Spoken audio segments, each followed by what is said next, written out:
grand chancelier de l'Ordre national du Lion, Monsieur le général de corps d'armée, chef d'état-major général des armées, Monsieur le général de corps d'armée, haut commandant de la gendarmerie nationale et directeur de la justice militaire, Monsieur le général de division, inspecteur général des forces armées, Monsieur le vice-amiral, chef de l'état-major particulier de Monsieur le Président de la République, Messieurs les officiers généraux, chers grands anciens, Messieurs le colonel directeur de service, Messieurs le colonel sous-chef de l'état-major général des armées, Monsieur le colonel commandant de la zone militaire numéro 1, Messieurs les colonels commandants de zone, Messieurs les attachés de défense, officiers, sous-officiers, militaires du rang, marins, aviateurs, Mesdames, Messieurs, personnels civils des armées, honorables invités, Mesdames, Messieurs,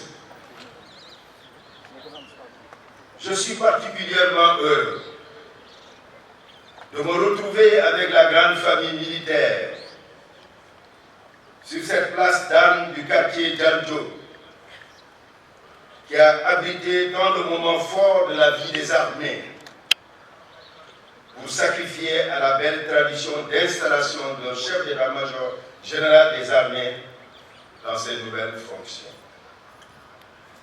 En effet, Son Excellence M. Macky Sall, Président de la République, chef suprême des armées, a décidé de confier le commandement des armées au général de corps d'armée Mbaye Cissé en le nommant chef d'état-major général des armées. C'est une prérogative du président de la République,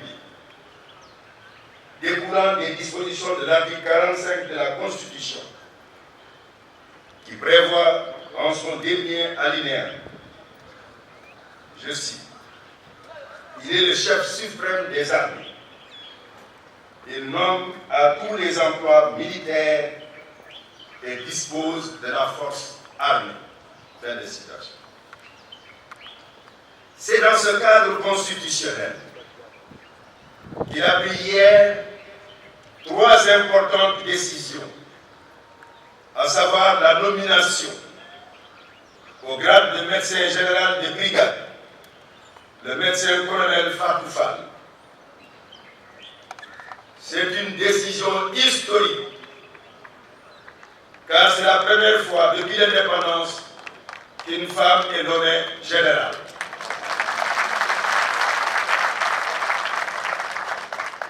Au grade d'intendant général de brigade, l'intendant colonel Ibrahima Ndiaye.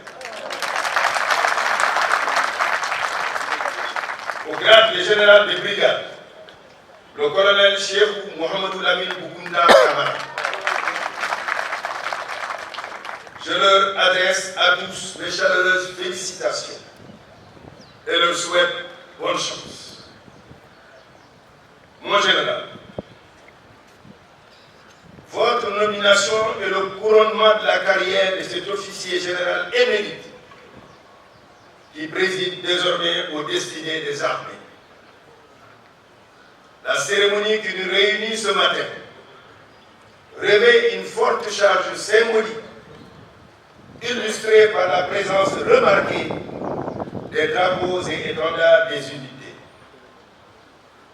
Dans un rituel bien établi, elle offre au chef d'état-major général des armées l'opportunité, au lendemain de sa nomination, de décliner son ordre du jour numéro 1, dans lequel il indique les axes majeurs autour desquels il va exercer son commandement. Mon général, je voudrais de prime abord vous adresser mes chaleureuses félicitations en ce jour solennel, où vous recevez cet outil précieux qui fait la fierté de la nation sénégalaise. Il a été forgé de longue date par une succession d'officiers valeureux, pétris des plus hautes vertus militaires, à qui je rends hommage. Je sais que vous mesurez avec gravité l'ampleur de la tâche qui vous attend. Je suis persuadé qu'à votre tour, vous apporterez votre pierre à l'édification de cette œuvre qui, parce qu'éminemment humaine, n'est jamais achevée. Le chef suprême des armées, M. Macky Sall, en portant son choix sur votre personne, vous a renouvelé sa confiance, car il a reconnu chez vous la compétence, les qualités humaines et professionnelles requises pour continuer de faire des armées cet outil résilient et performant. Pour avoir déjà travaillé avec vous, je reste animé par ce même sentiment. Il ne fait point de doute que vous serez maintenus les armées sur la trajectoire d'excellence tracée par votre prédécesseur, le général d'armée Cheikh Wade, que je salue. Votre parcours depuis votre sortie de l'École nationale des officiers d'acquis, ENOA, en 1990, donne la pleine mesure de vos capacités à tenir et raviver le flambeau. Il a été fait d'affectation en école, en unité et en état-major. À cela, il faut ajouter des commandements prestigieux, comme celui du bataillon d'artillerie, unité de réserve générale et de la zone militaire numéro 2. Par ailleurs, les zones d'engagement opérationnels de nos unités vous sont familières, que ce soit au Sénégal comme dans le cadre des opérations de maintien de la paix où vous vous êtes très tôt illustrés à travers les opérations de la force de la CEDEAO au Libéria. En votre talent de manager et votre expertise sur les questions de sécurité, de géopolitique et de défense ont été d'un apport inestimable dans les productions et la visibilité du Centre des hautes études de défense et de sécurité (CHEDS) que vous avez dirigé pendant plus de 2 ans. Toutes ces expériences professionnelles accumulées, également durant vos affectations successives comme aide de camp et chef de cabinet des grands chefs militaires, vous confèrent une très bonne connaissance des armées qui vous prédestinez parfaitement à la haute fonction de chef de l'état-major particulier de M. le Président de la République, Macky Sall. Vous y avez suivi de très près les questions stratégiques sur la défense et la sécurité nationale. À la lumière de ce parcours élogieux, je suis très confiant quant à l'avenir des armées. Mon général, votre nomination survient à un moment presque inédit de montée des enjeux et défis sécuritaires qui interpellent nos concitoyens et la sous-région ouest africaine. Des efforts considérables d'allocation de ressources ont déjà été consentis par l'État en vue de moderniser notre outil de défense. Sous ce rapport, votre expertise et votre leadership seront sans nul doute convoqués pour donner du contenu à cette trajectoire de modernisation au regard du contexte stratégique mouvant marqué par le développement de menaces protéiformes. Les armées, dans toutes leurs composantes, terrestres, maritimes et aériennes, garantissent en permanence l'intégrité de notre territoire et notre souveraineté. À ce titre, la protection de nos approches terrestres, aériennes et maritimes, notamment au regard des richesses halieutiques et énergétiques que recèlent nos océans, revêt un intérêt stratégique objet de l'attention des plus hauts décideurs politiques. Mon général, il nous faut donc être prêts, c'est-à-dire anticiper et être en capacité d'agir. Pour cela, nous devons disposer d'une ressource humaine instruite, entraînée, bien commandée et disciplinée. C'est cette exigence qui a présidé au choix stratégique du chef d'État de créer des écoles de formation dans tous les corps des forces armées, avec à la clé la création de l'Institut de défense du Sénégal, creuset de la formation supérieure militaire, regroupant une école d'état-major, une école supérieure de guerre et un centre de documentation. Cela traduit notre option vigoureuse de donner une place privilégiée à la formation pour, comme le disait si bien le stratège Sébastien de Pestre de Vauban, je cite, « La sueur à l'entraînement et à la formation épargne le sang au combat. » Fin de citation.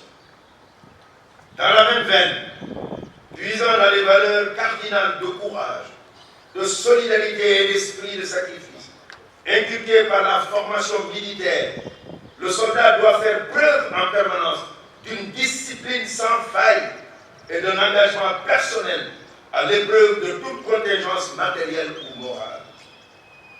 À ce propos d'ailleurs, je voudrais vous rappeler qu'il y a une règle d'or de l'armée qui dit, je cite, « Celui qui n'est pas capable d'obéir n'est pas digne de commander. » Fin de citation.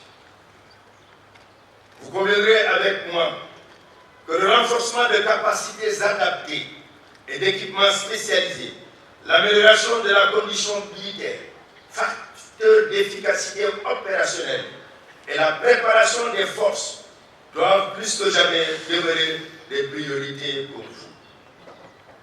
Dans cette perspective, notre armée devrait monter en puissance et montrer et répondre de manière encore plus efficace aux enjeux sécuritaires et surtout assurer la sécurité des installations destinées à l'exploitation prochaine du gaz et du pétrole. Tous ces domaines d'action sont évidemment en cohérence avec le format Armée 2025, dont la mise en œuvre se poursuit avec des avancées remarquables déjà enregistrées. Ces avancées doivent être consolidées par la constance dans l'exécution du programme et la rigueur dans l'allocation et l'usage des ressources mises à disposition. Ainsi, il vous appartiendra de mener, avec le sens du commandement et du management que l'on vous connaît, tous les nombreux chantiers dans le domaine des ressources humaines, des infrastructures et des équipements. Mon général, nul doute sur votre conduite. L'outil militaire répondra avec efficacité aux attentes légitimes de la nation. Notre nation reste en effet attachée à ses forces armées, s'entendant armée et gendarmerie nationale, et à sa tradition de grande muette au service exclusif de la République et de l'État. D'où le concept armée-nation, consacré depuis notre accession à la souveraineté internationale, est considéré comme la sève nourricière de l'exception sénégalaise. Notre nation est aussi attachée aux caractéristiques fondamentales de son armée qu'il faut préserver en toutes circonstances.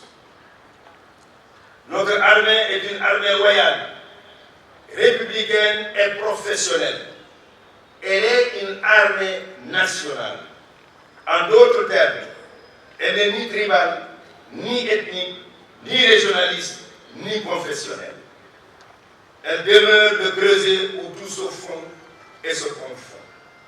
Elle s'est toujours illustrée avec courage et abnégation dans l'accomplissement de ses missions régaliennes de défense de l'intégrité du territoire national et de la protection de nos populations.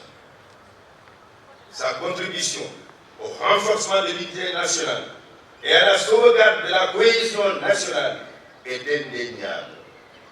Et sa participation, depuis notre indépendance, au maintien de la paix et de la sécurité internationale dans plusieurs théâtres de conflit a accru le prestige de notre pays au sein de la communauté internationale.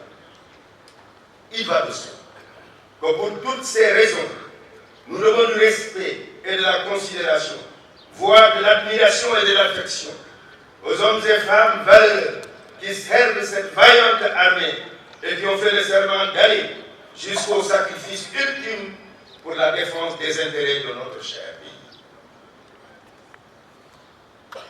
C'est pourquoi je voudrais dire à ceux qui cherchent à jeter le discrédit ou à créer la division et la suspicion au sein des forces armées que leurs tentatives de manipulation et de désinformation sont d'emblée vouées à l'échec.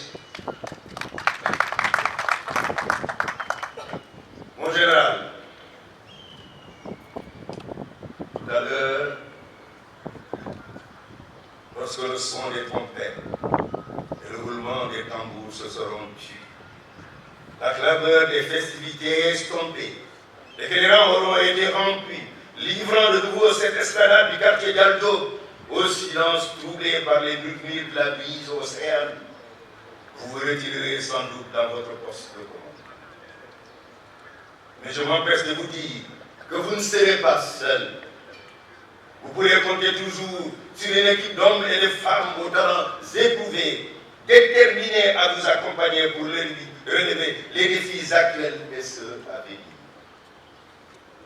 Au demeurant, je voudrais vous assurer que dans l'exécution de votre exaltante et exigeante mission, vous trouverez également auprès de moi disponibilité et soutien entier afin que nous puissions tous ensemble atteindre le seul but qui vaille, à savoir la stabilité de notre pays, la sécurité de nos concitoyens et le développement dans la paix de notre cher Sénégal.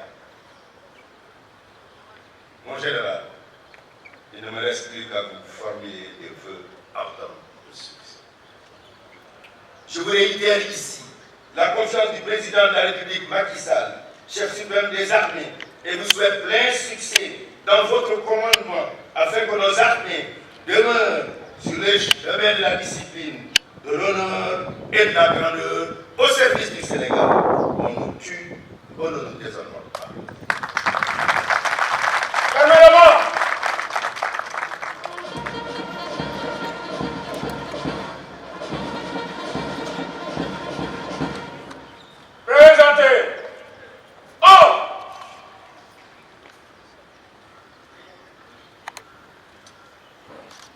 Mesdames, Messieurs, honorables invités, à présent, nous assistons à la remise du fanion de commandement par Maître Sidiki Kaba, ministre des Forces armées, à Monsieur le général de corps d'armée, Baye Cissé, chef d'état-major général des armées.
Distingués invités, mesdames, messieurs, à présent, nous invitons respectueusement Monsieur le Général de Corps d'Armée, Mbaye Cissé, chef d'état-major général des armées, à bien vouloir procéder à la lecture de l'ordre du jour numéro 1.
Monsieur le ministre des Forces armées,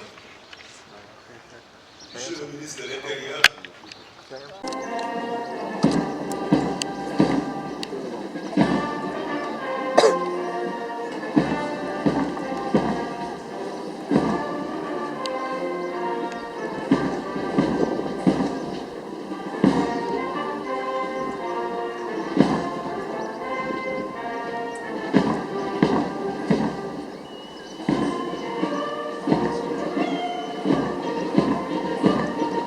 yaa ngi ci biir yaa ngi